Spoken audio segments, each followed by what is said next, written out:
Good evening, everybody. Welcome to the September Borough Board meeting for Brooklyn. I'm Spencer Williams. I'm the Director of Land Use for the Brooklyn Borough President, Antonio Reynoso. It's so nice to be back here with you after a summer break. Welcome to the new board season. First, we want to start by celebrating some new chairs that we have in Brooklyn. Welcoming Sandy Vallas as the new chair of Community Board 10. Yeah, give Sandy a round of applause. It's a big deal.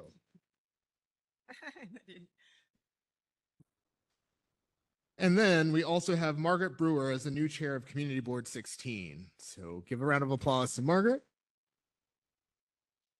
I'm a relatively new face to some of you. I've seen many of you in ULURP hearings previously.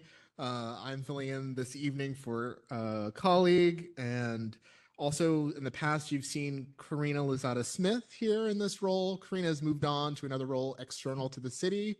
Her work in this building and in the communities has been really great. We will certainly miss her contributions and wish her the best in all of her new roles. As a reminder, the Borough Board page is now up and running on our website. So for any updates, please turn your attention there. With that, we will now begin with a roll call. Community Board 1. Community Board 2. Community Board 3. Community Board 4. Community Board 5. Community Board 6. Community Board 7. Community Board 8. Community Board 9. Community Board 10. Community Board 11. Thank you. Community Board 12. Community Board 13.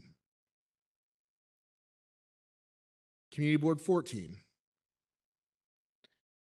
Community Board 15. Community Board 16.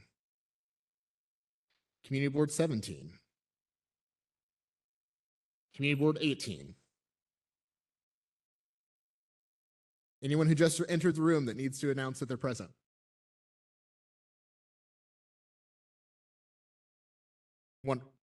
Wonderful. Council District 33. Council District 34, Gutierrez. Council District 35, Hudson. Yes. Council District 36, Osei.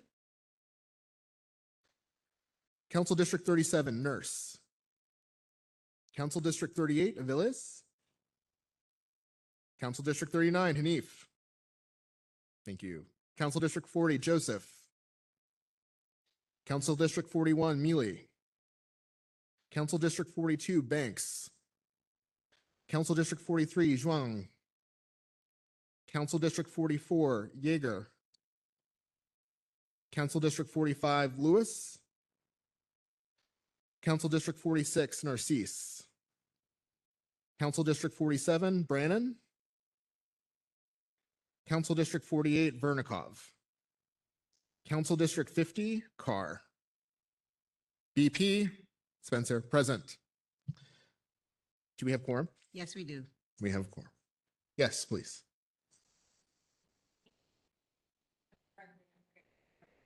Thank you very much, Rosemary. Community Board 1. Yes. Wonderful. With that, we have a number of items on the agenda today. The agenda has been provided in accordance with our bylaws. Do I have a motion to approve today's agenda? Motion and a second? Second.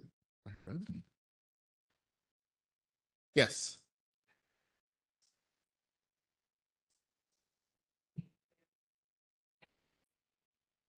States that there's 17 CVs and they're 18. This is an error that I saw. Did you hear me? Uh, hear me? where is that? On the minutes. On the minutes. We'll get to the minutes at the okay. next item. But Okay, sorry. thank you. We're on the approval of the agenda now.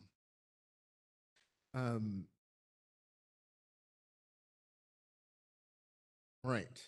We have received a motion to approve the agenda. We'll now call for a vote.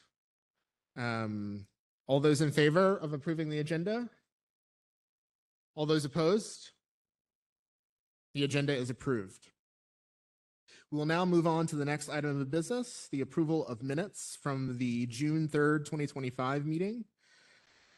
Are there any comments on this agenda? Yes, that would be wonderful. It's listed as the number of CBs and it's 18. We have a correction to be made to the minutes to reflect the correct number of community boards from 17 to 18. We have another comment.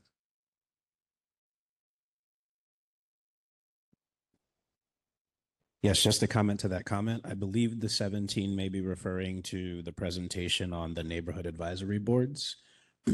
And so I don't know if this 17 is referring to 17 community boards in Brooklyn versus like 17 neighborhood advisory boards. That's it. Thank you for that comment.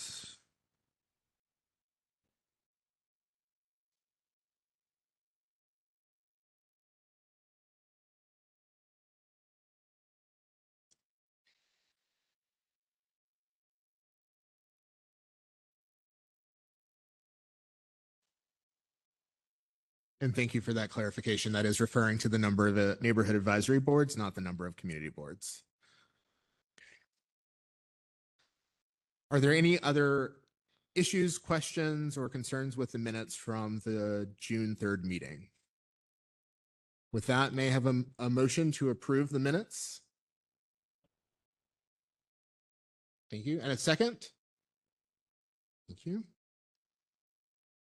We'll now call for a vote on the approval of the minutes. All those in favor, say aye. Any opposed? Any abstentions? The minutes are approved. We will now open the floor for a number of member updates and Borough Hall updates. There's a lot of things happening as we get back into the season here in September. One of the first things that I'll share from Borough Hall is a few weeks ago, we released our update to the Comprehensive Plan for Brooklyn 2025. It has a lot of new maps, new policy statements, and new guidance for the borough. We encourage you to take a look online and reach out to our office if you have any questions about that. There's a lot of new maps, new information, and new guidance.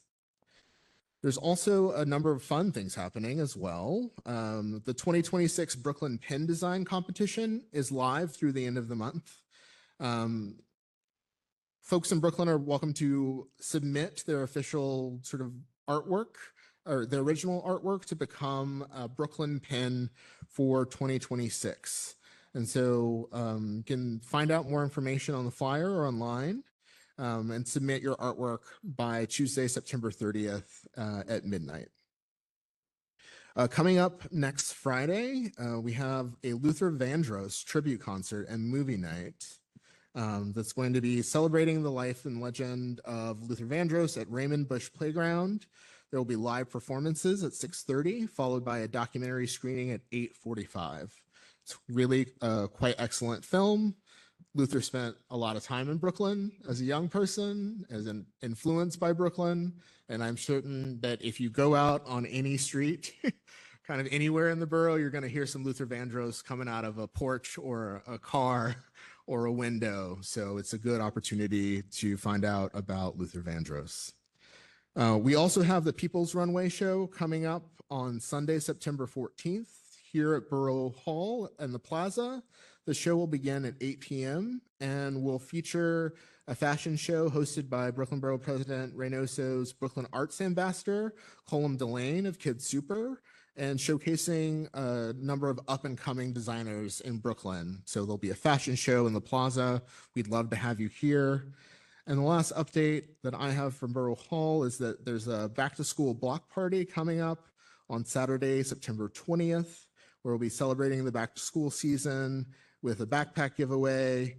The celebration will run from 9 a.m. to 2 p.m. on East 95th Street between Colkin Avenue and Flatlands Avenue. So if you're in that part of the borough, you need a backpack, you want to just come and encourage some of our young people as they get back into school, we'd love to have you there. With that, I'll open the floor to any member updates. Please raise your hand and we will get a microphone to you.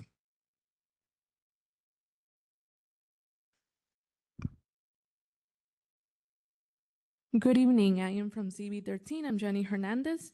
There was a public hearing about the proposed Coney Island Casino on August 26. A second public hearing is scheduled for September 10 at the Coney Island YMCA, located at 2980 West 29th Street, Brooklyn, New York, 11224, from 5 p.m. to 9 p.m. In the meantime, we encourage everyone to submit their comments about the proposed Coney Island Casino if you are unable to attend the upcoming public hearing. I have the email information for submitting comments if anyone is interested. Thank you. Thank you for that. Are there any other member updates?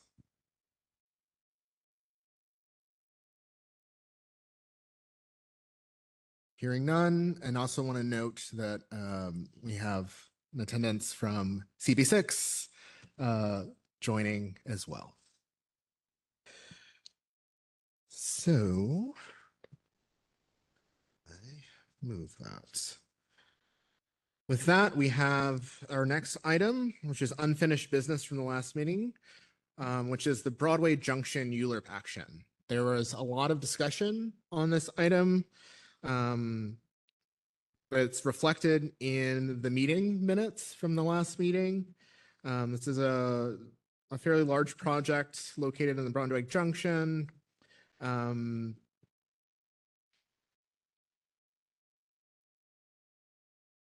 we need to take action. We need to take action on this item in this meeting so that we can stay within the ULURP clock. Are there any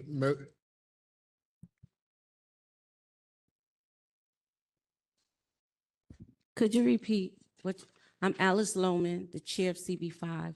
Thank Could you repeat what you just said about the Broadway Junction item? Yes, there's a Broadway Junction ULURP item that was discussed in the last meeting that was tabled for a vote at this meeting.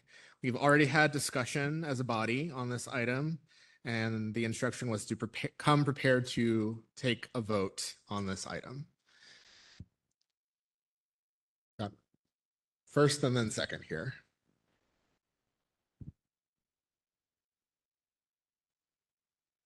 Thank you. I have a point of inquiry. Are you, or point of clarification, are you seeking a motion from the floor for the Broadway Junction item? I am seeking a motion. Thank you. My second point of inquiry, does the motion need to come from a board that is eligible to vote, or can any Borough Board member make the motion? For this item, I believe any member can bring that motion. And we had a second here, and then we'll go to, okay. Since the last met,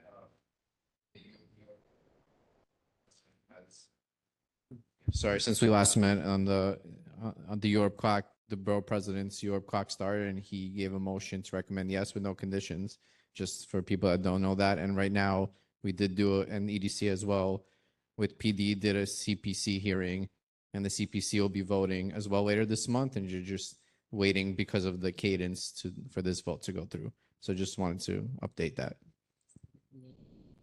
Oh, can you state your name? Greg Vangert from EDC.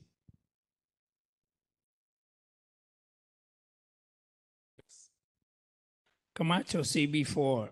I see that the board voted no on the following recommendation. There is a restrictive declaration that they want.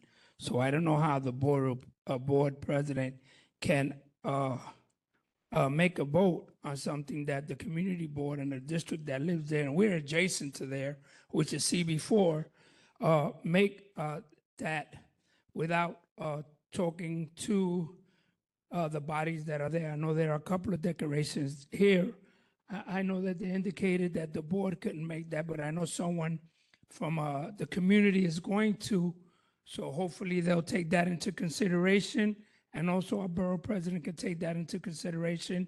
As you see here, it says, the board voted no with the following recommendations. So I hope that if you guys vote, that, you'll follow what the board and our chair and, the people within the community that requested. Thank you.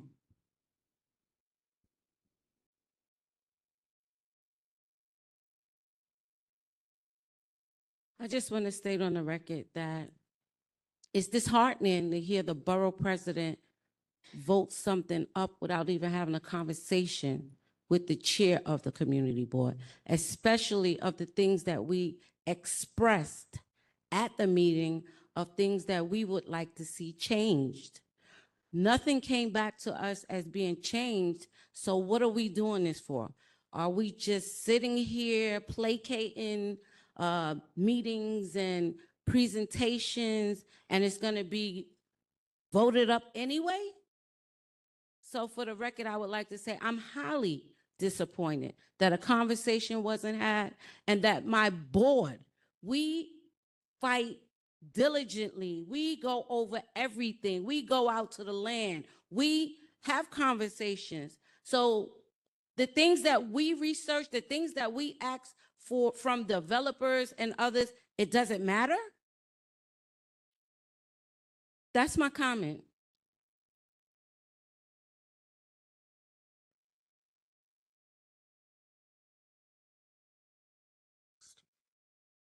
I just have a point of inquiry.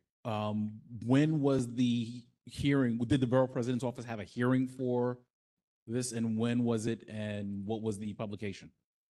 Yes, the borough president did have a public hearing for this item. Give me one moment and I will confirm that date.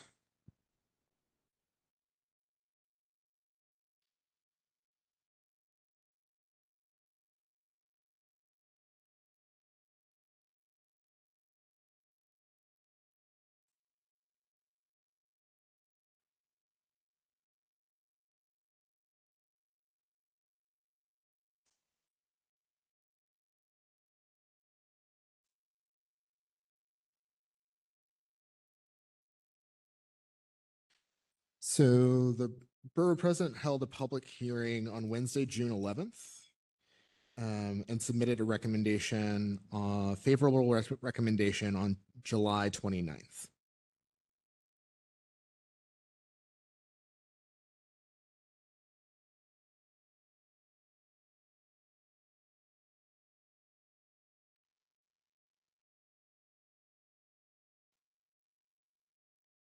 And the CPC, the City Planning Commission, held their hearing on Wednesday, August 13th, and had their scheduled post-hearing follow-up, which is sort of revisiting items that came up in their hearing that happened today. So their clock runs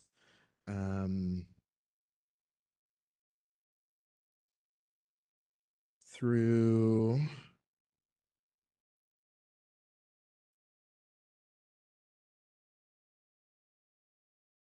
I believe the end of this month in September. So there's been a borough president hearing and a CPC hearing prior to there being action taken here. Point of inquiry. We have a question before you, and then I will recognize your call to question after this. Good evening, everyone. My name is Samori Toure. I'm the Chief of Staff for Councilmember Sandy Nurse. Would it be an appropriate time to put her comments on the record now, or should I wait? You can, yes, please go ahead and proceed. Thank you. Firstly, I just want to say that we appreciate that Totem has listened to the constituents of East New York and CB5 residents and brought the overall heights of the building down. Pause for one moment. I'm sorry to interrupt. This item is for the PD relocation, not for the Herkimer Williams project. So there are 3 items that have recently come through ULURP. One was the Sackman Street demapping. The second project was a relocation that would involve relocating the police department. And then this Herkimer Williams project is coming up, but has not That is not the item that we're talking about this Okay, evening. understood. So if that's the case, then my comments from the last meeting should reflect this item today. Thank you. Okay. Thank you. And here.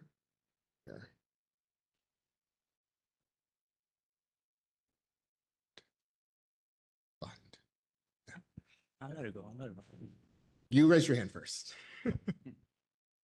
I have a comment. And can you state your name? My name is Boris Santos. I am also with Community Board 5. And so I am associating my comment with our spectacular, magnificent chair, Ms. Lohman. It is very disheartening that the borough president is stating and recommending a yes with no recommendations.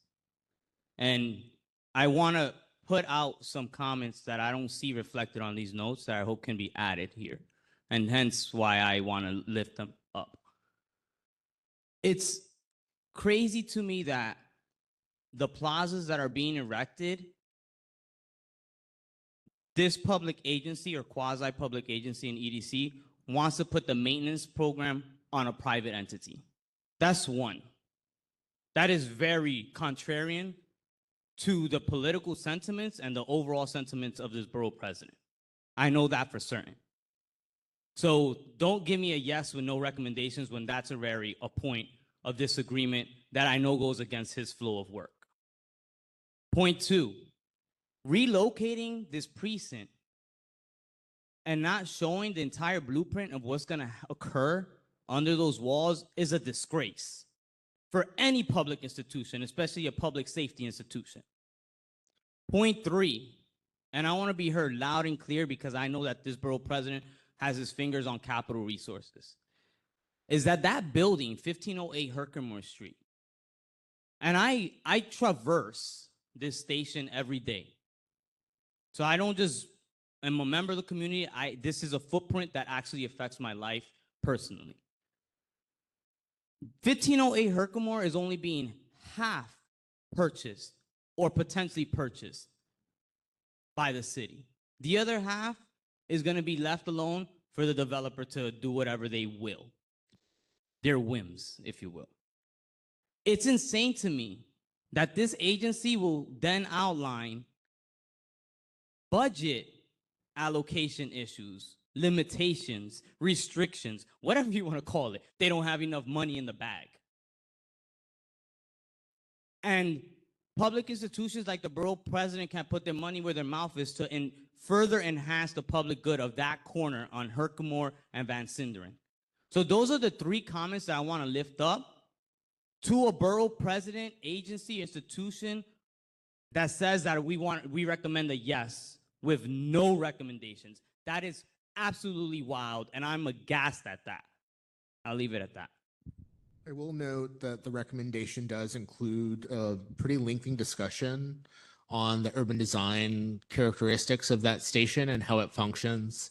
They reflect lighting, parking issues, a whole host of things that came up in the community board, right? So there is some discussion of those items. I would encourage you to read that recommendation. But I have heard your points loud and clear, and I will certainly pass them along to the team and to the borough president. So thank you.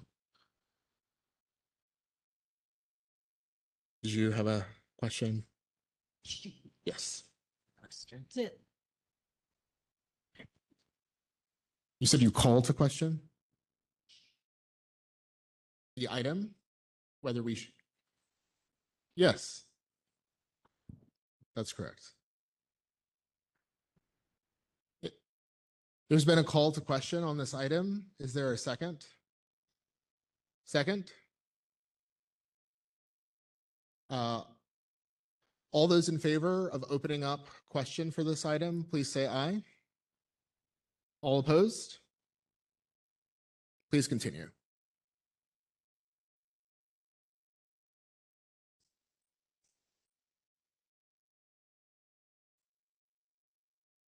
Yes, please.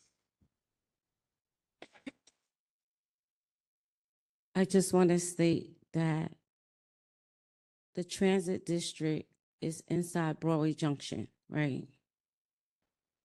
And the only thing that was presented to the board was that they were moving the precinct into this building. But they showed us nothing else. For all we know, we could be signing off on a new jail. A brand new jail like downtown Brooklyn. A mini jail. And for no dialogue to be had, it's wrong. And I just want to go on record and say it is wrong. The borough president would say yes. What are you saying yes to? Because you don't even know the layout. Maybe he does. We don't. It wasn't shared with us. So city of yes means do whatever you want. It doesn't matter. You can complain. You can raise the roof. Yes is yes. I'm upset.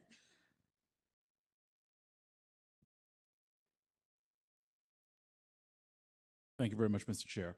Fred Baptiste, Chair of CB9. I just wanted to echo the sentiments of my colleague, the Chair of CB5 and Chair of CB4, and really talk about, we are starting this year off on a terrible note in terms of we are already seeing lack of communication, lack of collaboration, lack of respect for the community, just in general, and even in terms of the process, the way these things are getting run through. I mean, we might as well have had these engagement hearings at 3 a.m. on Christmas Day for the amount of engagement we really expected from the public in terms of something that is that dear and that precious. I am just saying that at this point, we need to really begin the dialogue about how do we better engage and really do our best for the people of Brooklyn. We can't just keep going through these pro forma activities where, yes, you can come in here and give testimony and we're going to totally disregard because the plan has already been written up. And we're just doing this because that's the script. So we definitely need to have a better conversation about what are we doing here, as opposed to just making people come out here for results that have already been predetermined. Thank you.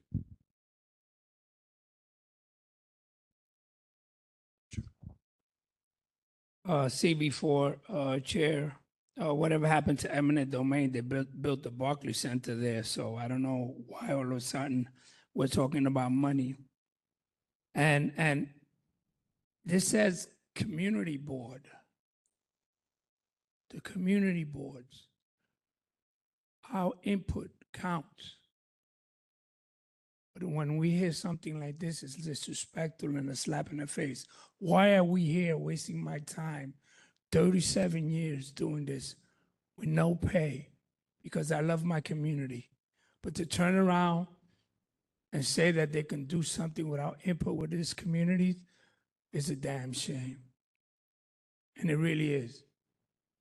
It's disheartening and terrible. And we really need to focus on this, and we all need to vote it down. Make a tough point. No, we're voting it down. Put it in notice. When things come down the pipeline, you know what to do. Say no. We really need to get uproared because people are not listening to us. We're too complex, sitting back, letting things happen. We got to stop that. All of us, regardless. Because tomorrow, if it ain't her, it might be you.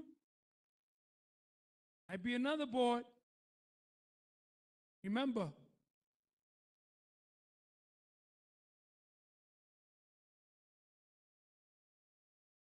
Folks, good evening. So I'm Carl Henry Cesar, Chair of Brooklyn Community Board 14. And so I share the disappointment and disgust with the borough president's vote. And so I'm going to be point blank. I've been chairperson for over a year, and I can't remember the last time I saw the borough president in his own meeting. That's a problem. And so we're supposed to hold ourselves to a high standard. And so I remember the last two general councils, they said per some resolution, this is the reason why this person wasn't here. We all make a point to be here. The chairpersons, the designees of the elected officials. So I don't understand why the borough president himself cannot be here. And so I agree with Chairperson Baptiste. I agree with Chairperson Camacho. I agree with Chairperson Lohman. This is a bad start. If he's about accountability and the buck stops with him, the buck is not here. that's a problem. He needs to show up. Thank you. Are there any more questions or comments on this item?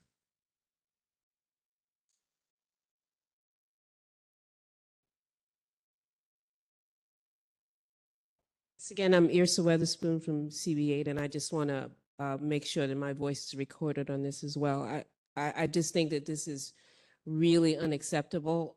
I find that there are a lot of meetings, agency meetings, important meetings that happen during the summer. We don't even meet in the summer as a borough board. And for business to be conducted in this fashion really shows a lack of respect for the people who make it their business to not only be here, pay attention to what is being presented, and listen, and to know that we're coming off of a summer, and a decision has been made, and another one today. This is unacceptable. Thank you.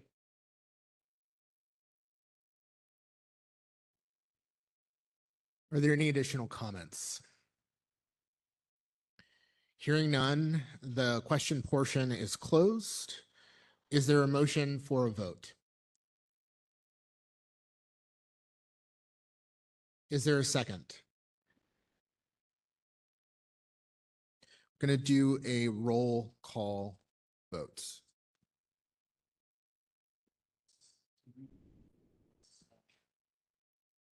There's been a motion to vote that's been seconded, and so we will now open that vote. To vote. We can just go straight to the motion. That's correct. Close the debate. Okay. Hearing that, is there a motion to vote on this item? Vote. Yes. First, so moved. Second. Okay. Community Board 1. Sorry, is there a question? Vote on this matter. That was a question that was asked earlier. All members are eligible to vote on this item. I thought it was just supposed to be one's affected and then the council members.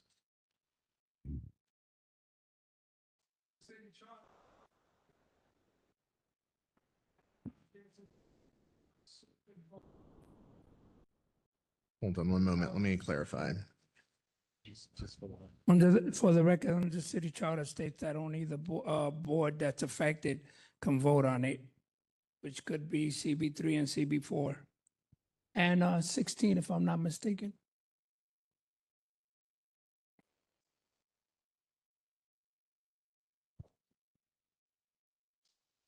Hold on one moment for me. So, anything original actually have four is upstairs. was that? And I was trying to get Caroline. She didn't see anything in That's the okay.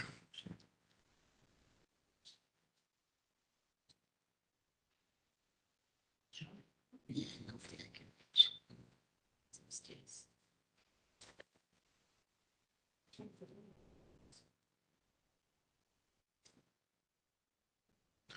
Hold on one moment for me here. I'm just making sure.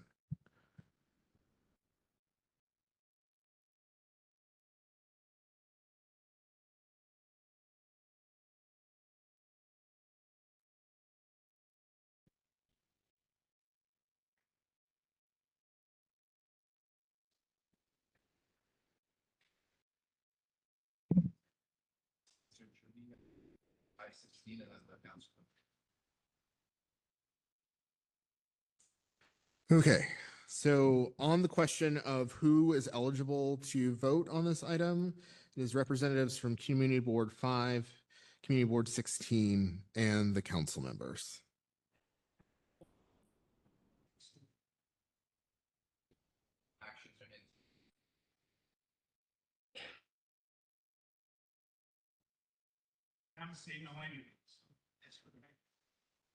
Thank you, Camacho.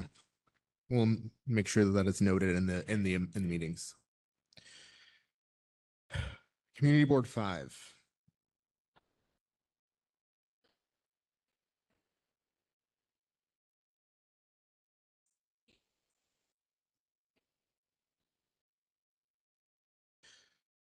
Community Board 16. They're not here. No, okay. Councilmember Nurse. Abstain?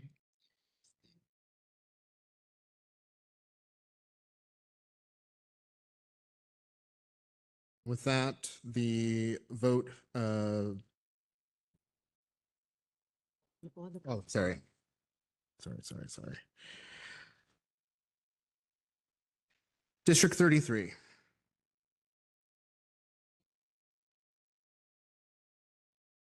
District 34. District 35. District 36. District 38. District 39. District 40. District 41. District 42. District 43.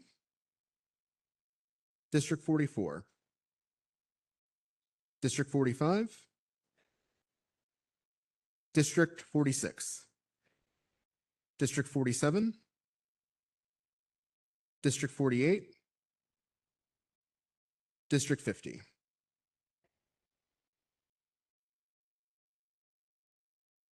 Okay. And the borough president, I will abstain as well.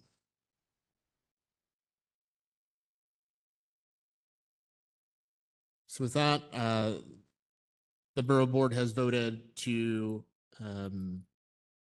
disapprove this application. Yes.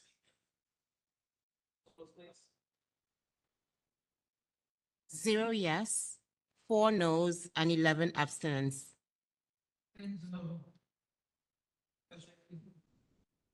Please continue. Yes.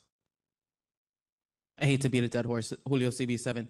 My understanding is that there are more abstentions than yes or no responses, and the board has taken no position not to disapprove the application. I just wanted to clarify that. Thank you for that. Let me double check here.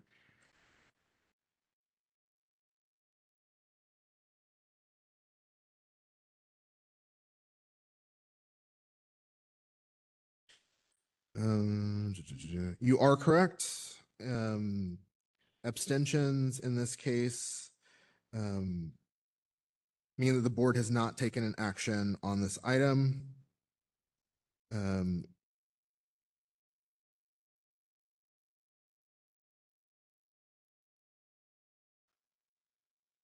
you reread the vote totals, please? No yes, 4 no's, and 11 abstain. With 4 noes, 0 yes votes, and 11 abstentions, the borough board has moved to not take a position on this item. Thank you.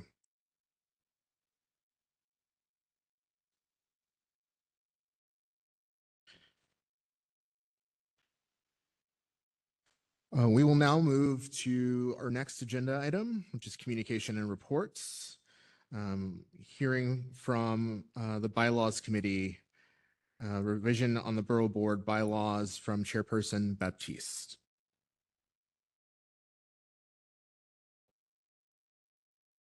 Either one, it's up to you. Okay, thank you very much, everyone. I'm not going to go over, well, we presented, just to go over the process. So we presented the recommendations from the committee last year, last June, for revisions to the bylaws. The revisions are currently in the packet. If there are any questions, I can entertain those. And then with the, I guess with the permission of the chair, we'll go on to a vote. If there are any questions. Seeing questions, we'll start in the back here and then come up. If you could raise your hand one more time. Thank you. I believe so, yes. Yeah, it's on.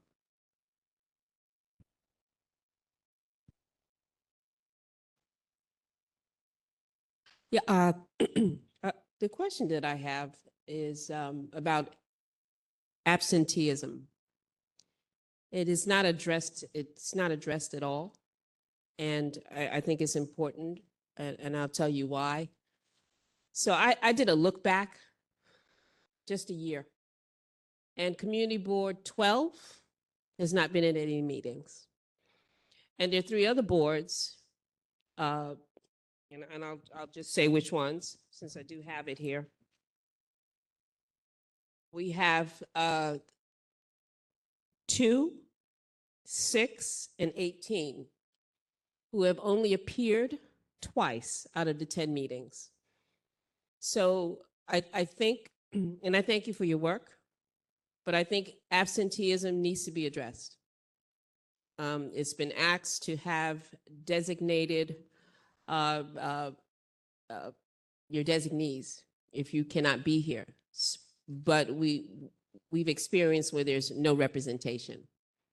So that definitely needs to be addressed. Thank you. Thank you very much for the comment. It is absolutely something that we looked into, but from the conversation we had with General Counsel from Borough Hall, is that we don't have a mechanism of penalizing anybody for not coming.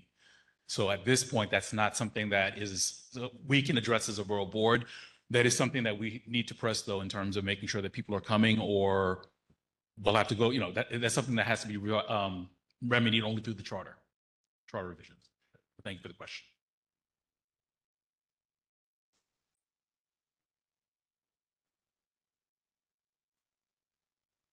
Thank you. I wrote a couple of things down because I wanted to get some clarifications. It says, I look at the different versions of the bylaws that were shared with me in 1977, 2007, and 2025. Without standing committees, everything is at the discretion of the borough presidents.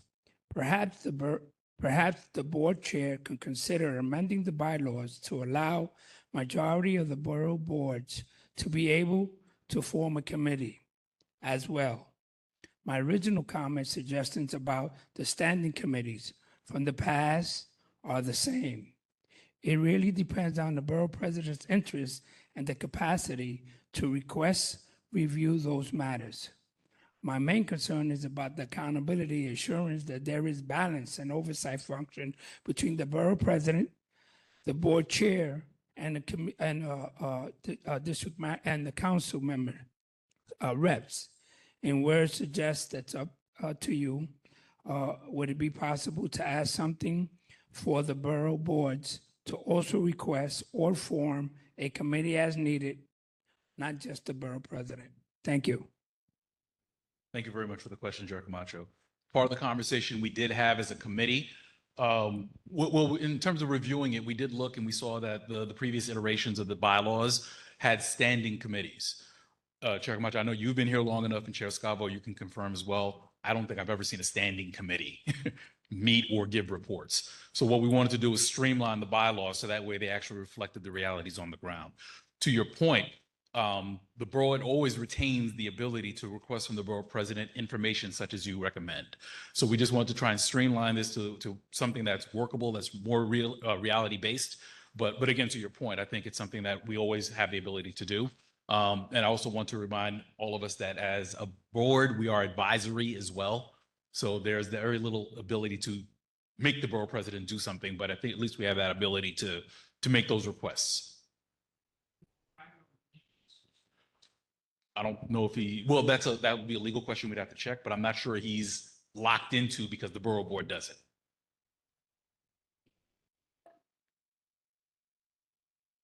Chair Pena.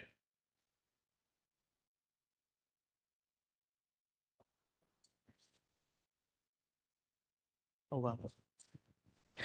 Thank you. One, I'm very excited. I love bylaws. I think reviewing them every other year is a really great idea. I have a question regarding section 7, provisions on video conferencing and hybrid attendance. Is there language that we are adding, or is that a new section to the bylaws? Let's see. Article 2, section 7. 2, section 7, and everyone I don't have it here. Oh, okay, the bylaws may be, no, I'm sorry. Don't have a copy of it. Of all the papers I grabbed, I don't have that.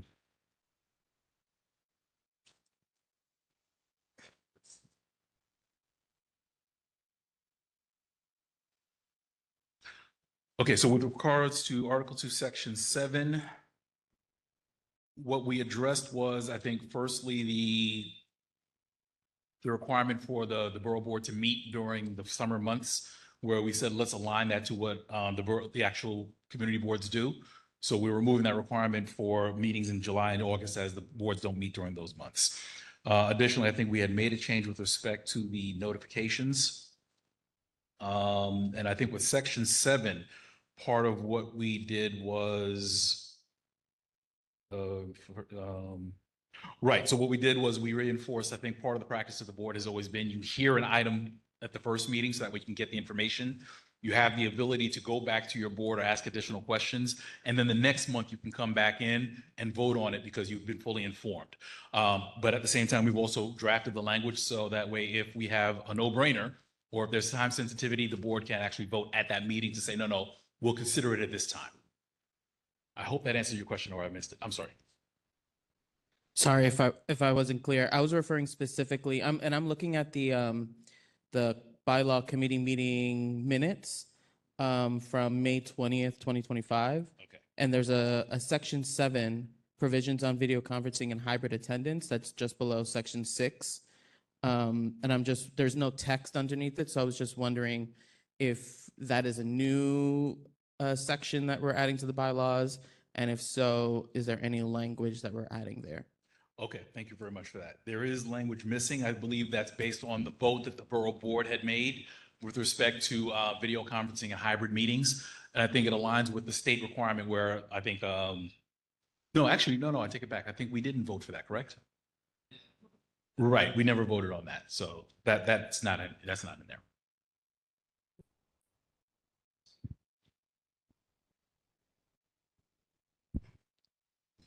Edward D38. I'm just confused about the language for Article 5, A and B.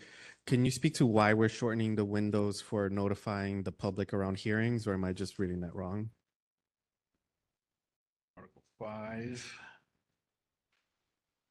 A and B. Yeah, I think these are being shortened just because of, yeah, I think the recommendation for shortening those was so that way, I think the reality, I think the conversation that we had was that some of these were longer because previously you couldn't get the communications out as fast. And I think that these are aligned to what the current standards are. Actually, that leads to my second question. Standards set by like the state, or like who are setting the standards now? Right, I believe it's with regards to the publication standards by open meetings law, I think. Yeah, yeah, if I remember, the open meetings law. So those are those. So instead of previously for a lot of boards, you had longer periods because the notification was going to be, between snail mail or if it was being sent by paper mail. So they had those. So we just did that so that way we can work much more quickly.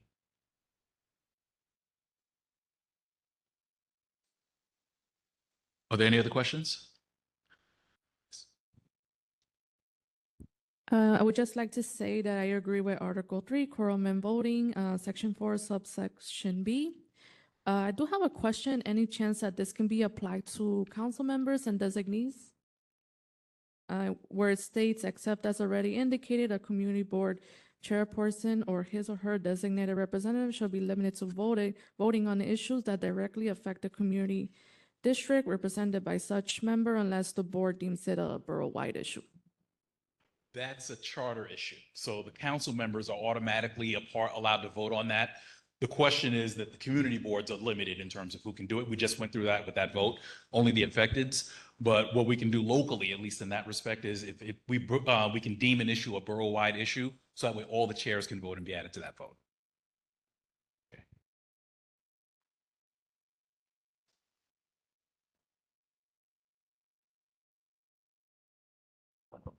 And no more questions. Thank you very much. No, so this is not a question. It's just a heads up that what I'm about to tell you, I'd also emailed this suggestion to Borough Board as well too. So it's just in that in the meeting of the borough bylaws from May, in that Article 3, Section 4, the suggestion that emailed was when it says a community board chairperson or his or her designated representative, just amending that to be a community board chairperson or their designated representative. So that's it. So I'm just letting you know out loud, like what I'd already emailed the Borough Board regarding that suggestion of the language. So Thank you very much. Thank you very much for that. Okay. Are there any other questions? All right. Mr. Chair, I turn it back over. Thank you. Is there a motion on this item? There's been a motion. Is there a second? Second. As a point of clarification, there have been just some small modifications that have been noted. Does that include that change from, okay.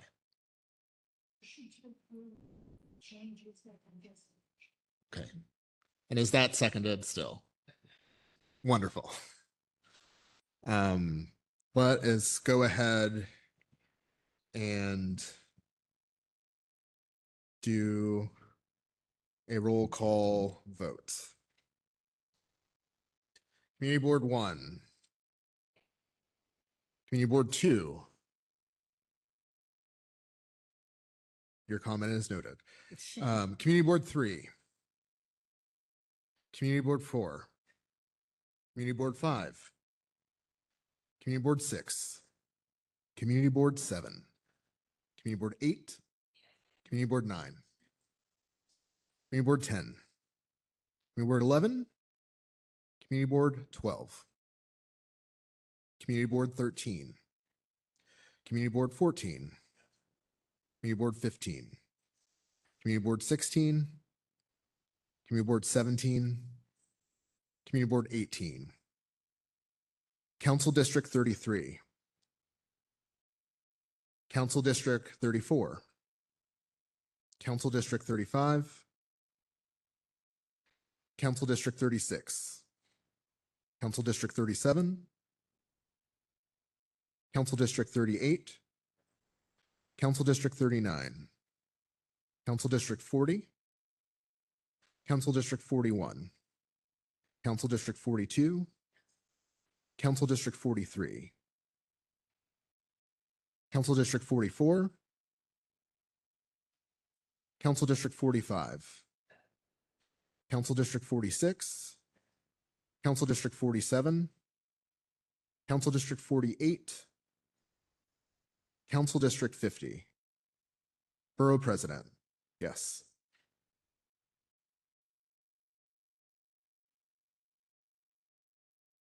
Can you please read the vote tally? 27 yes and 2 abstentions. Abstentions. With a vote of 27 yeses and 2 abstentions, the bylaws are amended as proposed. Thank you for your work.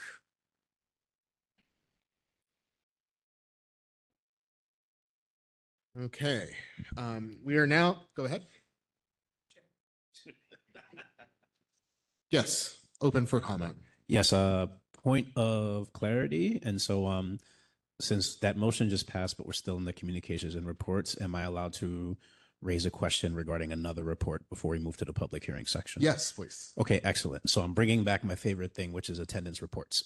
And so we made a motion that passed for at least 6 months. We were told in June that they would be posted on the community board website. I went there, I see demographics reports. I do not see the attendance report. If it is there, someone please let me know and I will gladly see it, but I still don't see it. So I'm raising the horn again because it's been too long. That's it. Thank you. Thank you. We have another comment or question here.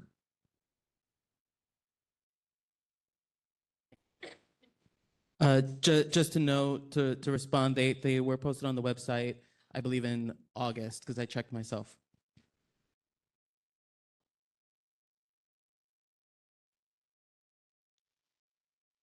Are there any other communications or reports from committees? Hearing none, we will now move to the public hearing portion of our evening. Our first item is in the matter of a pedestrian safety improvement project. The New York City Department of Transportation is proposing to reconstruct the sidewalk at Prospect Park Grand Army Plaza. This work will be performed at Plaza Street East from Eastern Parkway to Vanderbilt Avenue and Vanderbilt Avenue from Plaza Street East up to the Bend. The scope of work will consist of a full sidewalk replacement and the removal of the existing defective cobblestones via the installation of a grass ribbon next to the curb. Please come and present your item and state your name for the record.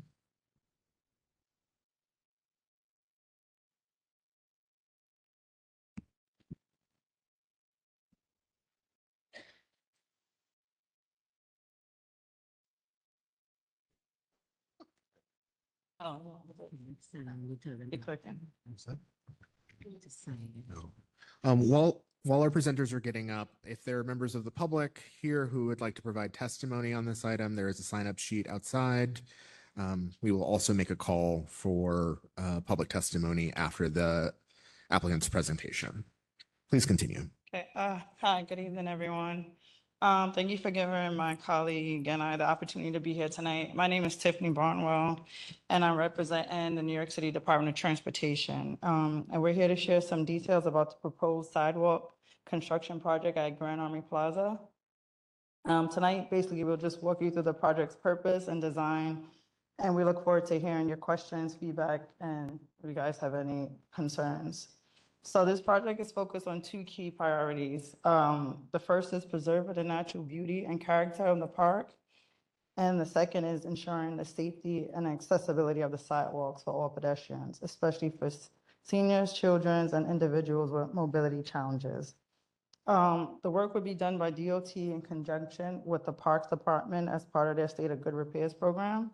And based on the cost of estimates, the total budget for the project is approximately $308,000. And that's to repair two sides of stretches of the sidewalk along the park.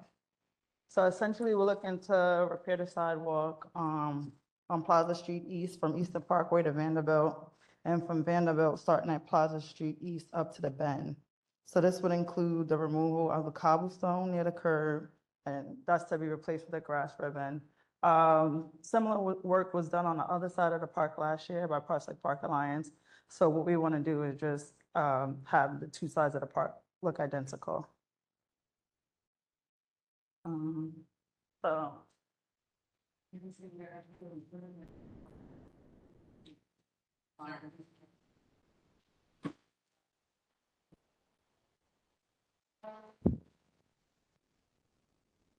Thank you.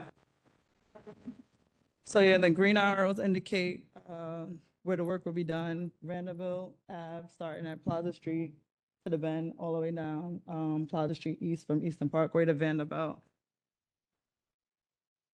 This was the west side that was completed last year by Prospect Park Alliance. And I don't know if you could really see it, but this is just the scope of the work. It's showing where we are removing the defective cobblestone, and it's going to be replaced with a grass ribbon.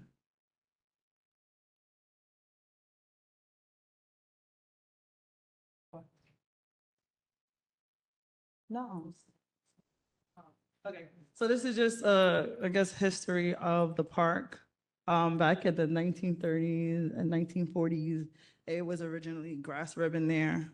I'm not sure when it got replaced with cobblestone, but we are pretty much going to restore it back to its original state.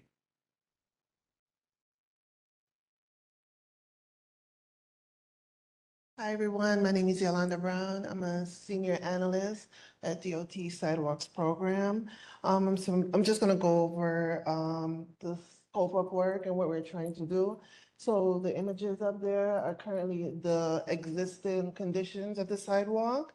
Over, they show the current state of defective sidewalk on Plaza Street East from Eastern Parkway to Vanderbilt Avenue. And we're gonna do a full replacement of the sidewalks, and it's gonna be done with tinted concrete. And then the cobblestones As you can see in the second image, those cobblestones is going to be removed and replaced with a grass ribbon.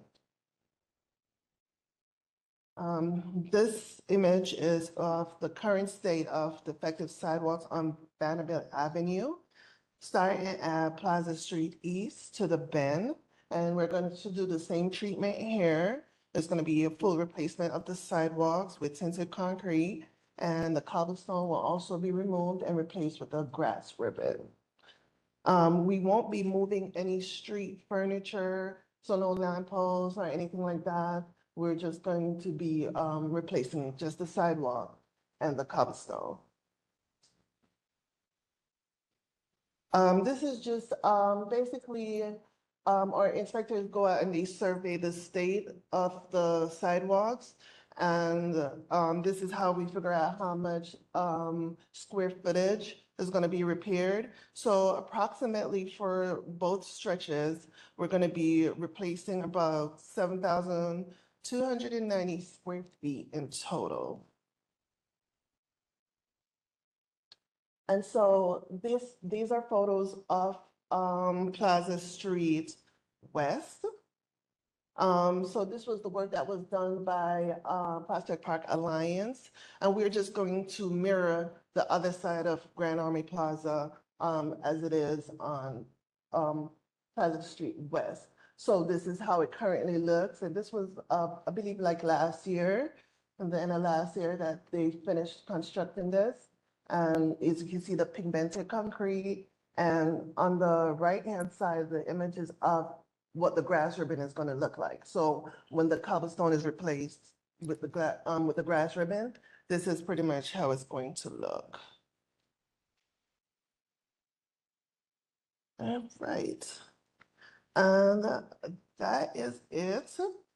And we just want to, preserve the beauty and the safety of Grand Army Plaza so that, it can last another 120 plus years. And that's it. Thank you for your presentation. We will now open it up for Borough Board member questions. Seeing Camacho first, and then we will come here.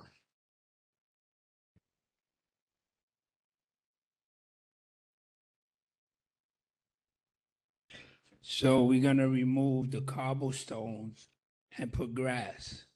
Is there money for grass, or or that's gonna be the next Jurassic Park movie when the grass is this high and they got no money to cut the grass?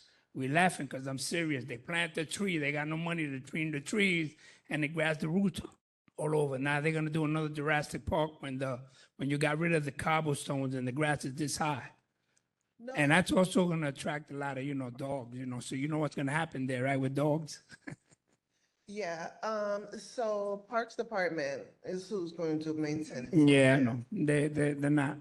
That and Prospect Park Alliance. 1% of the budget is park, so I don't know if that's gonna work. Well, the Plaza, Mhm. Plaza West. We know, side we is got it pretty- in ours, the parks, and they don't work good anyway, so. We have a comment here.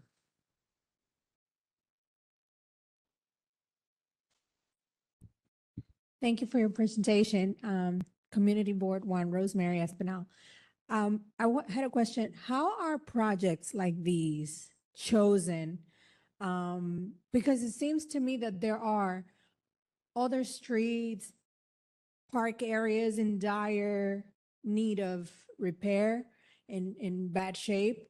But it seems that only certain areas, the Department of Transportation focuses more on, certain areas. So I just wanted to get an idea of how a project like this gets chosen for a certain area of Brooklyn and others are neglected. Okay, so for our program, this is really just like, I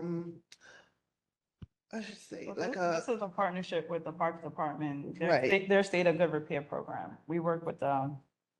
and so what happens is they do their own repairs. right, from their own budget. But with this actual partnership, the recommendations are, they come from the Deputy Commissioner Foch, but he takes them from all of his part managers. Yeah. Yeah, and who takes them from the community. So really, it goes up the chain. So if like a complaint is made and directed to the borough office? For Parks Department? Yeah. Yeah, then it would be on their radar. 311, and it starts from there. So it goes up the chain, but it is at the Parks Department comes up with the list. And from the list, we sit together and we see where the budget can go. So, and all boroughs are accounted for in this program. I think we've done at least about almost, I want to say, don't get me wrong, but I think at least 80 or so parks across the 5 boroughs in this partnership. Now, what Parks does for their repair program, I'm not certain. And then as far as the sidewalk program within DOT, we are a complaint-based program. So we go off a complaint. So if people in the neighborhood don't make complaints about sidewalks that need repair, we won't really know about them.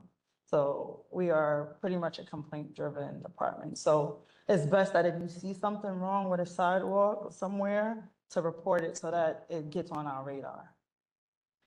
Okay, because it seems to me that maybe there should be a team designated to go around and check That's too much. It's like it or too much something, time. because there's a lot of streets that are pretty bad, parks in other neighborhoods that may not be as trendy as this neighborhood, or, you know, so they neglect the neighborhoods of, you know, other communities.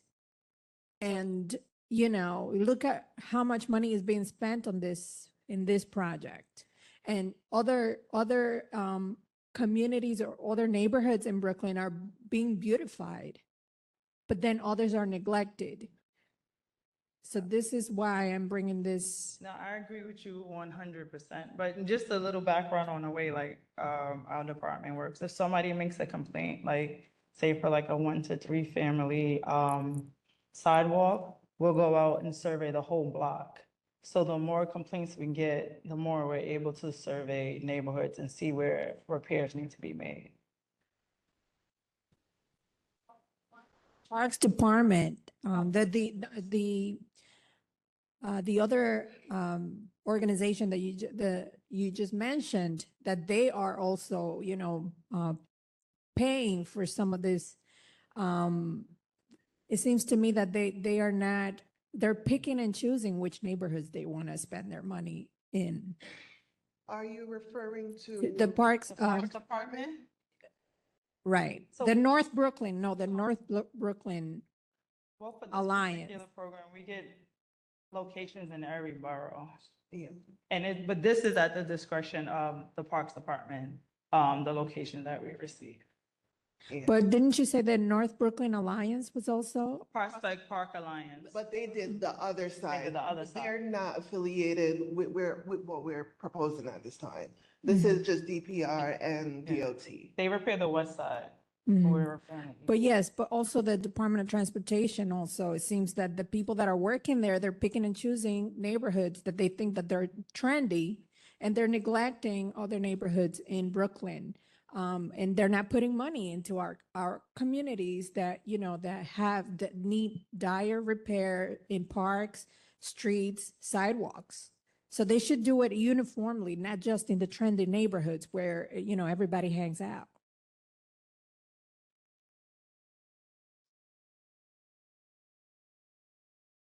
Yes, there's a question over here.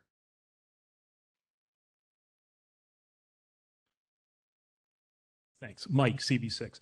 I think what my colleague was referring to, though, goes through the discretionary aspect goes through the Brooklyn delegation at the city council and things like that, because specifically this is not part of a community district. But as one of the 4 boards that will actually be voting on this, Department Prospect Park Alliance has done a very good job. They presented to us earlier this year, and we are very much supportive of it. So, as soon as we can make a motion on that, because this is not part of the discretionary, what you're talking about is not part of the discretionary budgetary process, but that is another issue. Like, I think the issue would come from alliances and things like that. Like something, I'll keep it out of the borough. Central Park Alliance, I think, represents a structural problem because they have so much, they're going to always have money. I think that's like the problem that you're making there. But I think on this, that's not the case. And I would want to make a motion to introduce it to be approved. But I defer to anyone else on that. And I think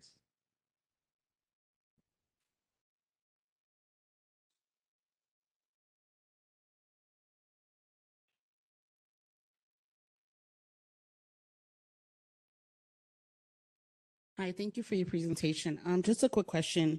You said that there are a certain amount of complaints, right? And this is complaint based.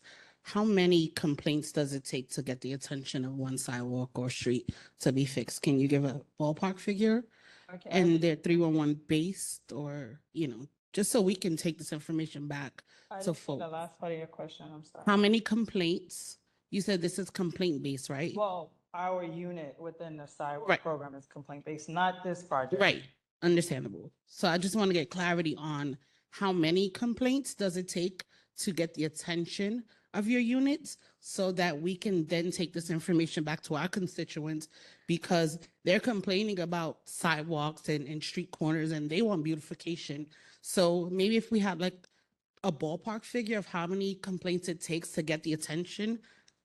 I wouldn't even say it works like that. Well, normally, recently we've changed the process in which we go out to repair properties. Before we were staying like in community boards for like years, like until we got, like we would go by whatever community board had the most violation and we would stay there for years, like neglecting other community boards.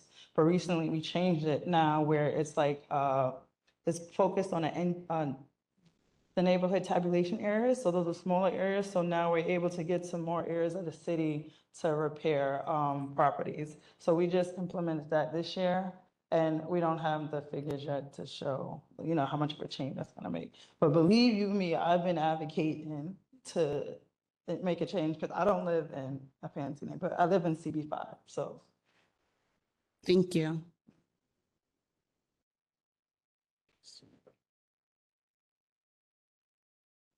Thank you very much for your presentation. Fred Baptiste, Community Board 9. So with respect to the sidewalks, I definitely understand, the sidewalks need to be repaired. I'm just curious as to why the decision to go to the grass, because I would think that you would retain the cobblestones because they're just durable, between the durability and the historic nature of that. Why are we removing the cobblestones and how much does that add to the cost of the project? Oh, it actually makes the cost way cheaper. It's more expensive to maintain the cobblestone. And then you also have to hire skilled labormen to lay the cobblestone, whereas like regular construction workers, once we just dig up the cobblestone and get rid of it, it's less work and less maintenance. And there are a lot of trip hazards now with the cobblestone because it's really old. And it's not something that we keep on hand a lot of as a material, as we don't really have any more cobblestone streets. And we following what they did on the west side, honestly. Yeah. I know since you work, Camacho CB4, I know since you work for DOT, I'm gonna refrain myself and let y'all guys know that the reason why it's getting done is because new people coming there and paying more money than you are. So you can call 311 all you want 100 times. That cobblestone been there for 40 years, and all of a sudden a dramatic change because the people change. So unless we're gonna stop turning up and making sure that we be part of the change, then that's exactly what it is. You see it. Stevie Wonder, Ray Charles are legally blind, and they see it. So I just wanted to share that with y'all. Well, also, guys, we need to complain more. We don't complain enough. No, we complain. What it is that 311 calls that complain are the people that are paying the $3,000 rent. You gotta see the calls and the complaints and the 311s we get. Like, And who's behind the call? people, they make it their business to complain. But that's how you. You got to see who's behind the call. Yeah. You're right. You're 100% right. We're not making the calls. So the people that are coming there are making change. So we need to change and let them know that we want to change for ourselves. Correct? Yes. Thank you. Complain, complain, complain. I'm telling you. 311 online. Let us know.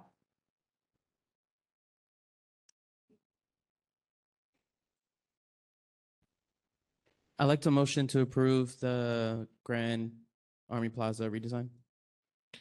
We are still in the public, we are in the comment period still, so until we have closed that comment and discussion on this item, cannot accept any motions to vote, so.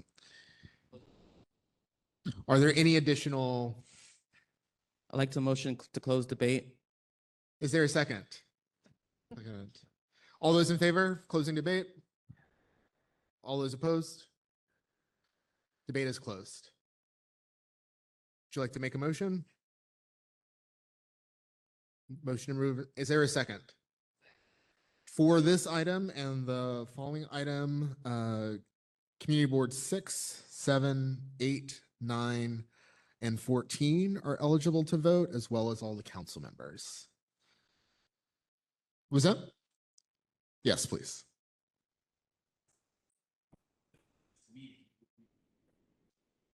Okay.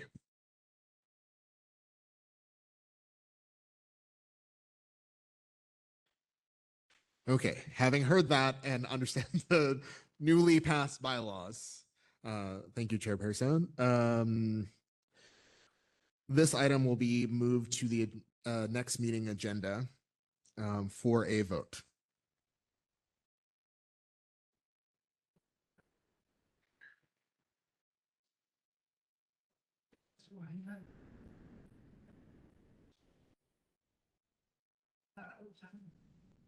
Thank you.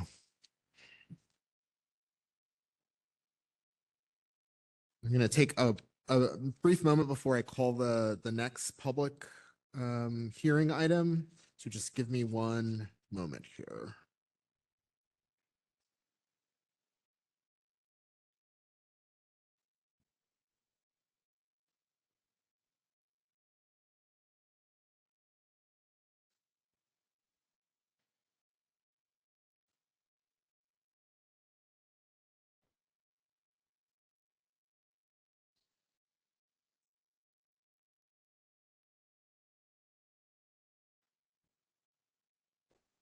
All right. We will now open the public hearing 2 in the matter of a proposed reconstruction of the Parkside restroom into an all-gender facility. The Prospect Park Alliance will add shaded rest areas, water fountains, and informational displays.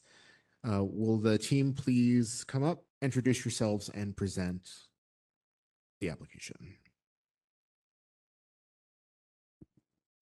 Good evening. My name is David Yum. I'm the Director of Architecture and Preservation for Prospect Park Alliance. I'm going to introduce or present to you tonight our reconstruction of the Parkside restroom, as well as the Shirley Chisholm Pavilion.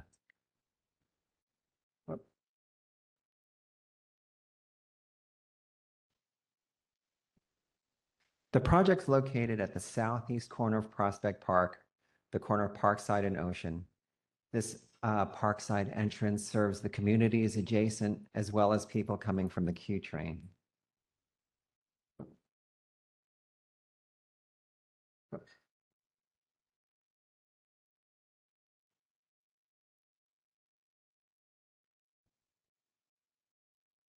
Which is forward and back?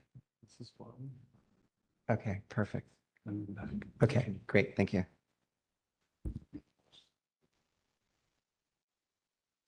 Okay.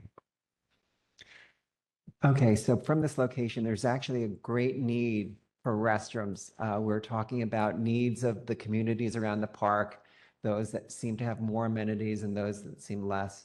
On this east side of the park, we're really trying to address the shortage of amenities, and restrooms are such an important one. You can see in the diagram, the closest are LaFrac Center, but outside of that, they're a 10 to 20-minute walk away. In this area, it's not only the restroom reconstruction, there are a number of improvements that we're doing to this east side area, and those include the sidewalk restoration, the lakeside restoration, as well as the new Shirley Chisholm Monument, which is due to be constructed this year. As well, surrounding the park, the new monument is the historic pergola, and that is also going under a reconstruction plans in the next 1 to 2 years. So historically, in Prospect Park, in the Olmsted Vaux design, there was no restroom in this area. That was actually added in 1930. Here you can see historic images of the restroom from 1934. Today, you can see that for over 35 years, the restroom has not been functional. There's been a lot of graffiti that's been painted over now. The interiors are deteriorated, and there are also structural issues that we have to address. The restroom was, you can see the steps, the restroom was never ADA accessible. Here's the interior as it is today. One thing you'll also see is there are beautiful skylights that had to be closed many years ago. So at Parkside and Ocean, this is a really well-used, very popular entrance, especially on the weekends. There are on the weekends and holidays, there are many barbecues. Drummers Grove is here, bikers, walkers. And once the monument is built, we expect even more traffic. There's really no shaded seating in this area other than the pergola.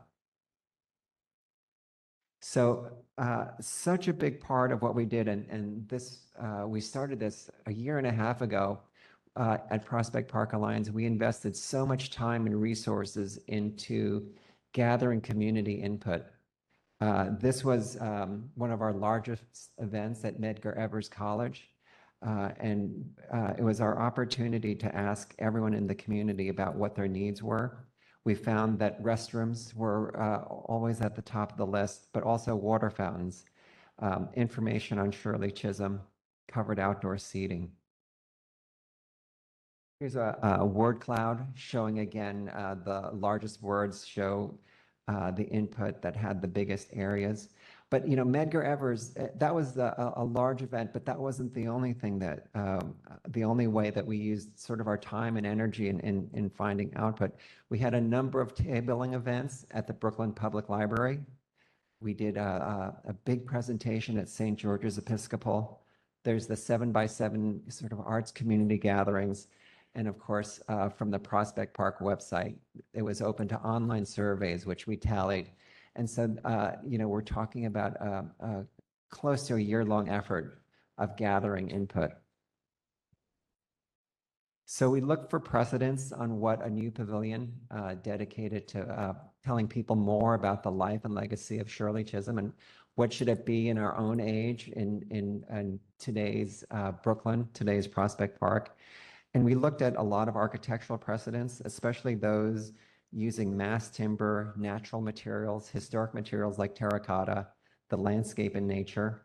We became very interested in mass timber because of it's been newly adopted in New York City. So it's something that we couldn't always use, but it's widely used in Europe, the Pacific Northwest, and it's such a sustainable economic way to build buildings. It provides fire resistance because when it burns, it chars and actually stops burning. And it has a much, much smaller carbon imprint than steel or concrete. Trees absorb carbon, wood is renewable, and so it's just, it's not only environmental, but it's really showing leadership for the community to build more environmentally, and that's what a big part of Prospect Park. So the exciting part, our biggest inspiration, something that was such an amazing part of this project for all of us in design and construction in Prospect Park, was to really listen to all of the community input, to hear so many passionate stories about the life and legacy of Shirley Chisholm. She was an incredible inspiration to the whole project and all of the community processes that we invested so much into. She was a bastion of strength, substance, style. She never compromised her beliefs. Far from being reserved or timid, she was always bold, sophisticated, always pushing the envelope. And that's really what inspired us when we thought about what a pavilion should be that really remarks on the life and legacy of Shirley Chisholm. Of course, another big part is really seeing the communities on this east side of Brooklyn, celebrating the neighboring Caribbean communities to the south and east of Prospect Park, Chisholm's own roots in Barbados and Guyana. The project takes inspiration from the culture and inspiration of these cultures. Here is the wonderful monument for Shirley Chisholm, a 32-foot high sculpture that is really going to be underway in this next year. So we're very excited about that, designed by Olakan Jafis and Amanda Williams. And we expect so many visitors will come to the park to see the monument. Here's the site context, Parkside Ocean, the existing restroom. There are popular barbecue pits here, and we're going to relocate those before we start construction, just a little bit to the north, and there'll be even more room for people to use those as we're building the project. So here's a view of some of these monuments that I was talking about. You can see the relationship of the tall Shirley Chisholm monument on the left, the historic pergola in the middle, the Parkside restroom, and then a little hint at the new Shirley Chisholm Pavilion.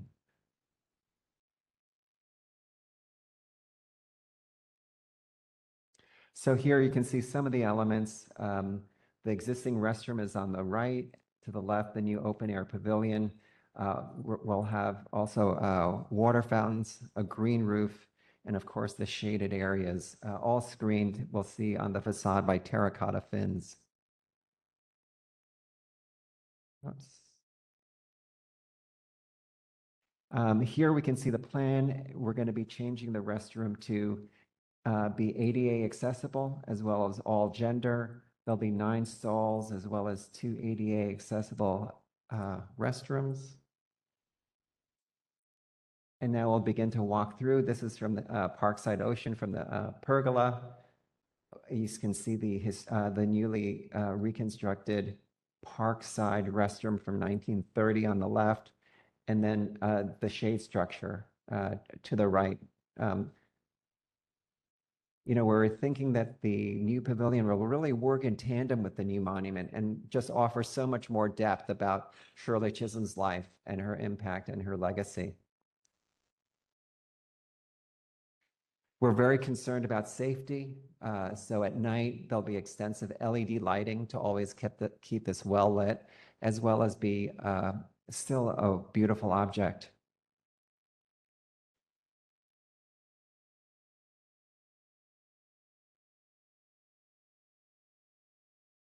Here you can see the mass timber columns. This is built of sustainable wood, the terracotta flutes, which will provide shade under the structure.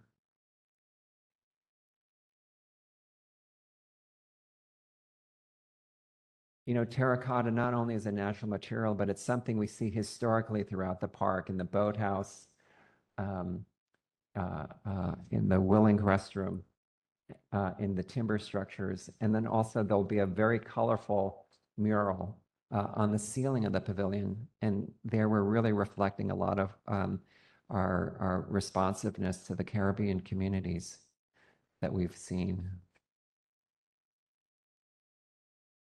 And then here's a rendering from Parkside. And then Parkside in the evening.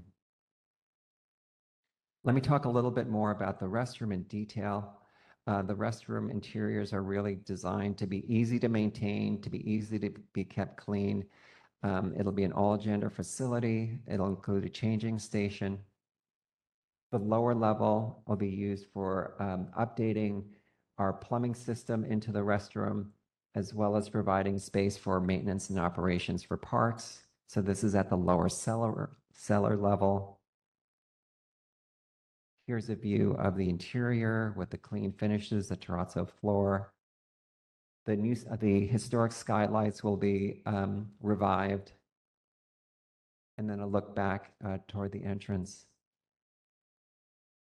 So we're going through all of our outreach and our public reviews at this time. We hope to be able to develop and do our construction documents in the next year, begin procurement by 2027, and hopefully have our completed project in 2028. Great. Thank you very much. Thank you for your presentation. We will now open the floor to comments and questions from board members.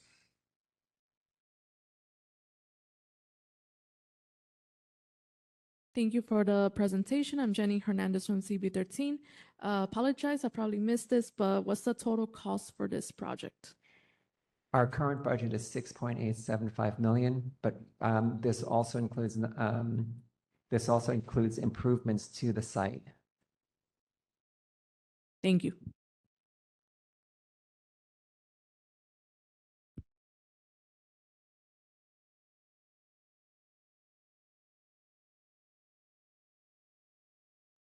Thank you so much. And so thank you for this presentation as well. And so I'm Carl Henry Cesar, chairperson of Brooklyn Community Board 14. And so my question is more about like the timeline, because in case you're not aware, so this borough board meeting is before CB14 has its general board meeting. And so because of that, I definitely am not going to vote what the board says before, you know, the board having a chance to also contribute to that as well. And so I'm being upfront with you that too, because my question is about the timing in terms of what was the timeline to get it to Borough Board, because this is a similar process that happened last year with the Third Street Playground, where the Third Street Playground came before the community, came before Borough Board, and then the 4 borough boards that bordered it, I believe a motion passed for us to go back to our boards to share this with them and have them, you know, provide any more feedback and then come back. And so I'm interested in terms of the timeline, in terms of why is it that this is coming to the board on September 2nd, in terms of, was it feasible for it to come later, or was it feasible for it to come, you know, in April or May? So that's my question to you. Yes, no, thank you. And then, as you know, we also were able to hear your concerns earlier. And I really can only say we absolutely understand that our timing needed to be better. Our timing needed to also reflect this understanding that, you know, as you know, a little over a month ago, we had another follow-up event at Medgar Evers where we invited everyone. And I think what we really needed to understand much better was that that is not a substitute for a community board presentation. I think that it is, as we all know, it's such a long, arduous process, you know, and I think what's wonderful about Prospect Park Alliance is that we take the work of reaching out to get voices really seriously. And that's why I really wanted to emphasize this past month needed to have better protocol, but we've been working to gather information probably for 2 years and reaching out to people. And in terms of why it couldn't have been in April or May, it's not an excuse, but just a description. We go, as the director of architecture working on this project, we went through probably 5 internal reviews at the park, another 6 at New York City parks. And no matter how hard I push and try to move, I would not have been able to get this together in April or May before the summer break. And now every day that I wait, my project gets more expensive. So again, I think we very much understand the importance of that early information.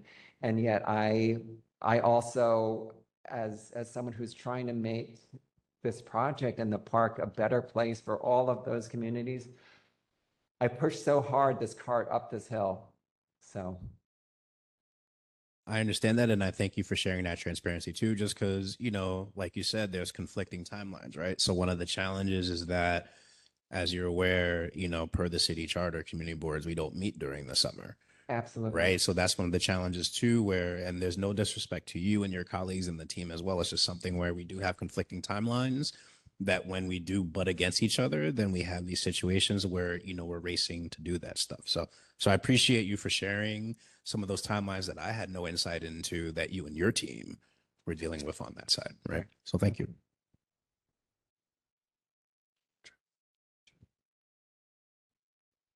See, before, I have a little, I know there's a park there.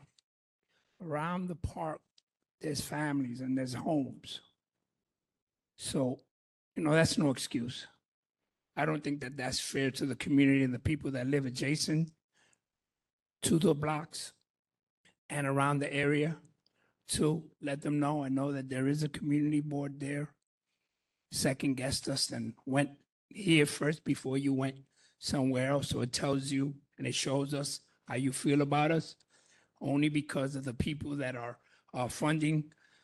One, it's kind of disheartening when people come over the community boards that been there all their lives and people that live around it. And I see it constantly when it's happening, that there's a park adjacent that our kids use and the people that use it too, but yet these people live across the street from this park, but don't get info or don't get information or don't be part of the process that they use the park too, that you live right across. Doesn't that bring anything or say, well, input on the people and the kids that's across from those parks? You guys don't think about that? That's really, I'm shocking to hear that, and it's constantly being done in Brooklyn. We got kids that are parks across the street and people that only use the park making decisions for people that live across the street. You need to open up the barriers and let us tell you too what we feel and not only the people. And I'm how much you said that, I just want to hear the numbers it's going to cost, because I could tell you a park that can use it. And you know what we got? We got a loo. You know what a loo is, right? The bathroom that comes already made that they roll it in. And that's what Bushwick got, a loo, because we couldn't get what you guys got. So think about the ways. Think about the people next time you come here. Think about us. Let us know if we still stand or don't stand anymore.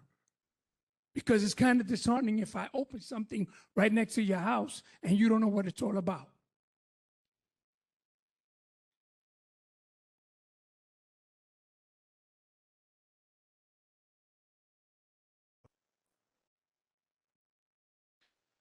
I really thank you for that comment, and it's really I understand the sincerity of how you feel. I mean, again, I just want to say once more that about 18 months ago, we started with all the resources that we could, far beyond most projects, to do community outreach. I mean, St. George's is 3 blocks from this, 4 blocks from this site. We went to the public library branch, which is up Parkside, and did a number of events there for kids, for parents, for everyone to comment on. We went in the evenings for younger people to 7 by 7 to hear voices. And then, of course, working through our outreach with the council members, we advertised as well as we could the Medgar Evers community outreach. And so, of course, that process can always be better, but I don't think it was for a lack of quite a lot of effort on our part. But thank you. Yes. Hello. Thank you very much. Fred Baptiste, Chair of CB9. To go off of what my colleague said, I know that the communications has always been an issue, and I was definitely one of the people with a club hitting PPA over the head last spring. I do want to say, it's like, as much as I gave the club, I will also have to acknowledge as well, in terms of, I definitely did see a difference in terms of the outreach. So I did see a number of the outreach that you did. I saw the program that was done in Medgar Evers College. I was also able to participate in the online I think one of the online sessions as well. So work to be done, but I have to say that PPA has been responsive to that. And I did have conversations with leadership as well. So to that point, I want to acknowledge that publicly in terms of, I appreciate that. And the board wants to continue working with you in that respect. The question I have, I think it's good for the public to hear as well. The funding source, I think you said it's 6.875 or some change or something like that. What is the funding source? Where is that money coming from? It's city. It's all city money? All city. Okay. Thank you.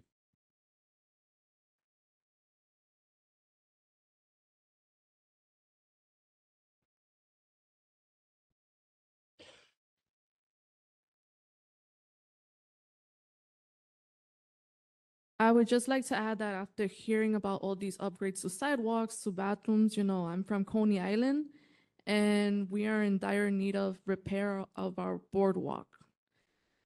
And our community has been very loud about this, and it's a shame that it hasn't been repaired up to this point. It's not safe. People are tripping over, wooden planks. I've tripped myself last week.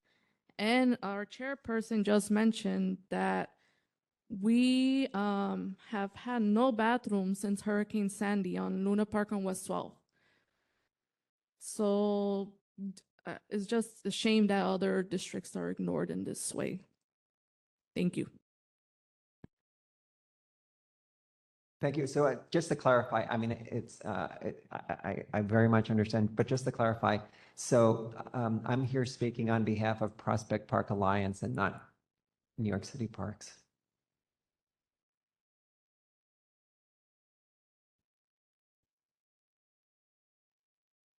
Thank you. I just wanted to echo Jennifer's statement about the parks and the bathrooms, and CB5 have gotten parks within the last couple of years, and it's always stated there is no money for bathrooms. No money for bathrooms. And it costs $1 million, an additional $1 million to get a bathroom. And here it is, we could spend 75 something for one park. One park. I just wanted to make that comment.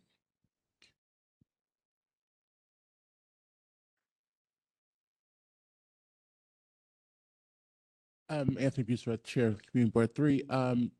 Knowing you're not a representative of the Parks Department, but understanding your relationship with Prospect Park Alliance, I think on your first slide you showed where who designated the funding, right?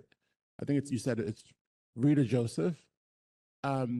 It's my understanding from my board is that typically parks improvements come because the local council member made the request for that specific improvement. Is that correct? That's correct. Thank you.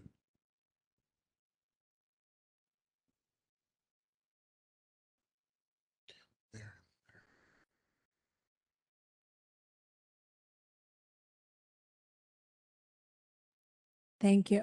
I understand that you said you're here representing the Prospect Park Alliance. Not New York City Parks. Correct, but the 6 million budget is coming from the city of New York. Right. Correct. So the city of New York, taxpayers' dollars that we all pay are going, 6 million are going to this specific park. Where is the rest of the city of New York? Yeah. The No, rest of Brooklyn, the rest of Brooklyn. Why spend so much money on one park when other parks around and other park areas, public areas are in dire need of repair and beautification, upgrades? So much money being concentrated in this one park because it's a wealthy neighborhood. We have an additional comment here, and I also want to sort of note that there might be an opportunity, I think, for the Vital Parks Initiative to come to this board to talk about some of the park planning that's going on citywide and borough-wide, and also just to note for the record that the relationship between some of the Park Alliance groups in the city is that they are raising oftentimes private money to help maintain parks. And so there's sort of an offset to some of those costs. So it costs less because of some of the work that groups like Prospect Park Alliance does to maintain sort of large parks, some of the capital improvements that we've seen in and around. And so those, not all of those monies are coming from the city. They're often like labor support, construction.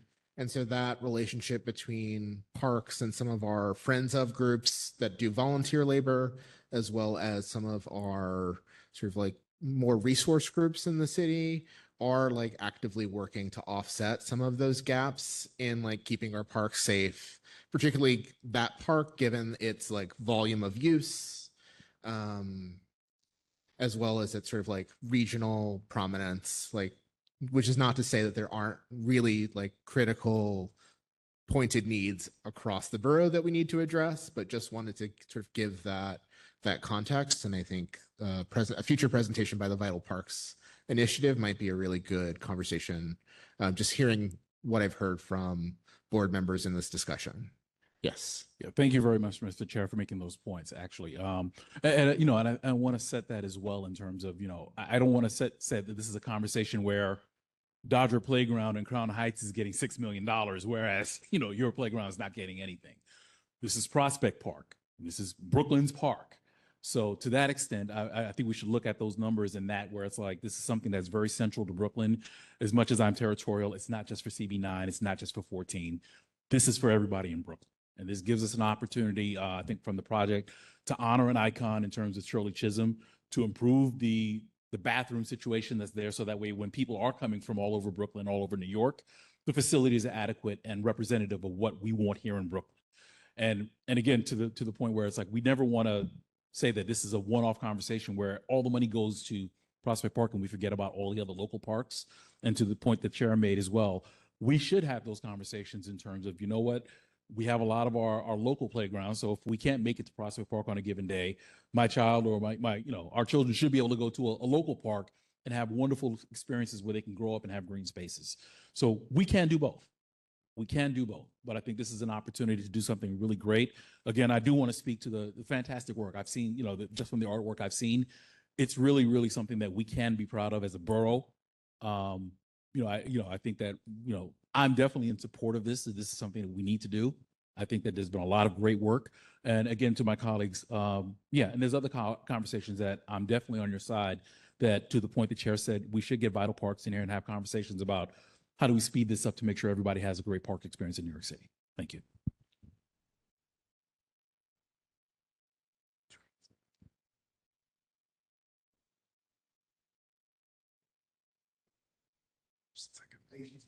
Oh, go ahead.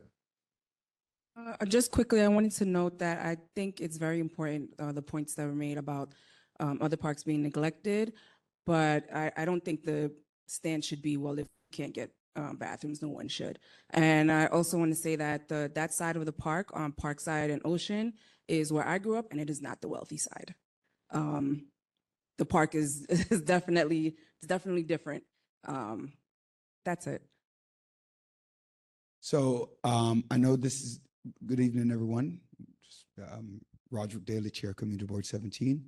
So I'm concerned because I actually utilize Prospect Park, and I'm wondering, is there any part of the rebuilding of the park to create like real baseball fields or something like in other parks?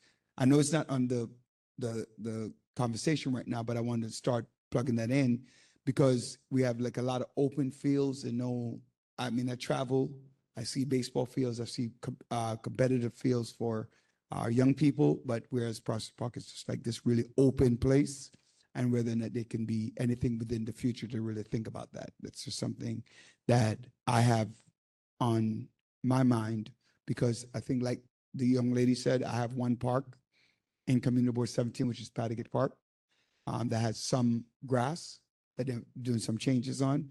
And there's really absolutely nothing for our young people to work on. But like Chair Baptiste said, we could maybe look to work simultaneously on whatever it is that we have. Thank you. Sorry, quickly, I was Trisha Lewis in CB 17. I didn't introduce. Are there any more comments from the board on this item? Hearing none, we will close the panel. At this point, we will now open the public hearing for both items 1 on Department of Transportation, as well as item 2, the bathroom, restroom and all gender facility from Park Alliance. If there are any members of the public who would like to provide comment on either of these items, please approach the podium, state your name for the record, and address which item you are speaking to.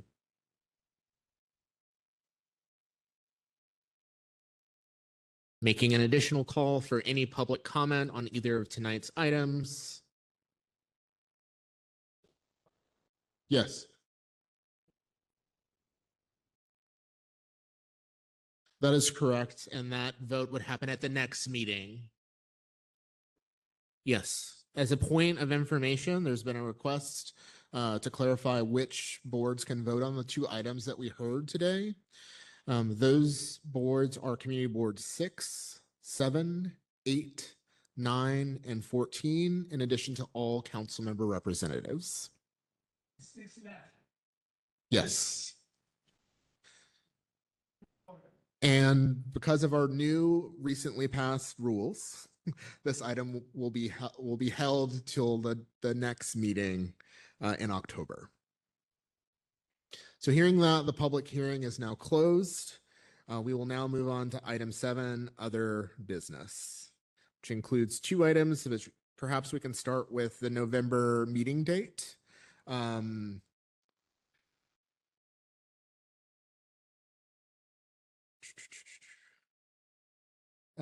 So our next scheduled meeting date would typically in November be on be in conflict with the election and Veterans Day, or there's some conflicts that early week. Would folks be open to moving that date potentially to Thursday, November 6th, 2025? I think open for discussion on that date or other dates for the November meeting.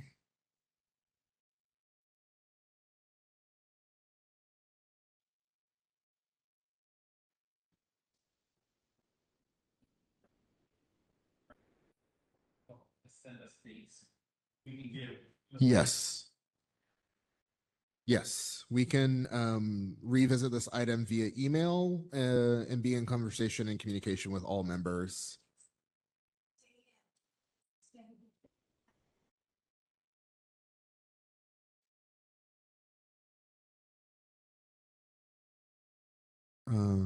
We will certainly include that as one of the options. So we will send a set of options and try to figure out a date that works for folks. Yes. Thank you for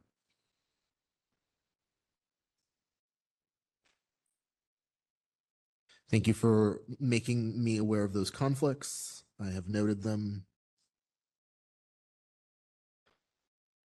Right. Hold on one moment.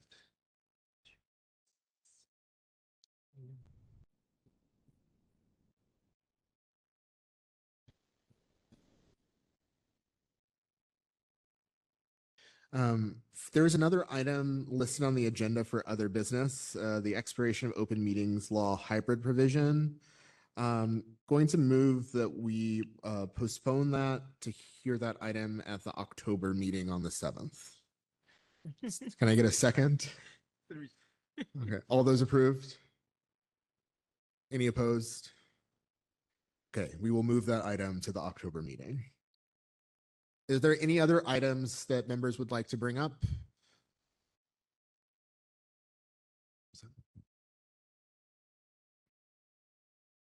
So in Community Board 17, we're asked, I'm asking, and the members are asking, possible to have DOT at one of these meetings.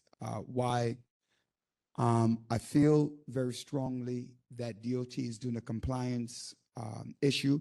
We're talking to the board about more bike lanes within our district, which is something that our district is vehemently against, the additional bike lanes, because of the setup of our district being a two-fare zone, being individuals who do not utilize the bikes has been demonstrated by a number of those that are somewhat part of our district. So I would like to have a DOT conversation here at this level, or even at my board level, for the lack of support. And I don't want to feel, and the board feels, that is a compliance issue. I met with the board, so now we could move forward. And that is unfair and genuinely, and it's not genuine in taking into consideration what the board and my Transportation and Public Safety Committee would like. So I am making that request, if you don't mind.